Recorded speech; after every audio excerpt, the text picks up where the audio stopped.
अमेरिकार नवनिर्वाचित राष्ट्रपति डोनाल्ड ट्रंप को बड़ घोषणा।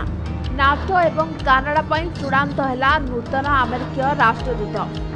चिंतार यूरोपीय यूनियन एवं ट्रुडो। तांको प्रति विश्वस्त रही पारुथबा व्यक्ति ना चयन करिसेंती डोनाल्ड ट्रंप। अमेरिका राष्ट्रपति डोनाल्ड ट्रंप कैबिनेट मंत्री नाम चूड़ांत करने पर वर्तमान गुरुत्वपूर्ण देशगुड़िकर अमेरिकीय राष्ट्रदूतों ना चूड़ांत होछि। अमेरिकार नवनिर्वाचित राष्ट्रपति डोनाल्ड ट्रंप को दुई व्यक्ति अति निकटतर। तांको प्रति विश्वस्त रही पारुथबा भली व्यक्ति ना चयन करिसेंती डोनाल्ड ट्रंप। तेणु यूरोपीय यूनियन एवं कानाडा प्रधानमंत्री जस्टिन ट्रुडो को चिंता वृद्धि पाइबा स्वाभाविक कथा अटे। या पूर्व ट्रंप इस्राएल राष्ट्रदूतों नाम चूड़ांत करथिले।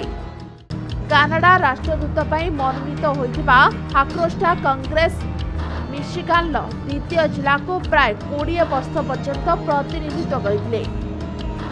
ए समय से लोकसभा गुप्तचर कमिटी सदस्य थिले। बुधवार उत्तर अटलांटिक चुक्ति संगठन ने America Rashtradoot कार्यनिर्वाही attorney general Matthew कुटेनकरଙ୍କ नाम घोषणा करथिले। कानाडा पूर्वतन सांसद पीट होक्रेस्टा मनोनीत करथिले। एही ना घोषणा पर यूरोपीय यूनियन एवं कानाडा प्रधानमंत्री जस्टिन ट्रुडो चिंता बढ़िबारे लागिछि। ब्यूरो रिपोर्ट समय लाइव।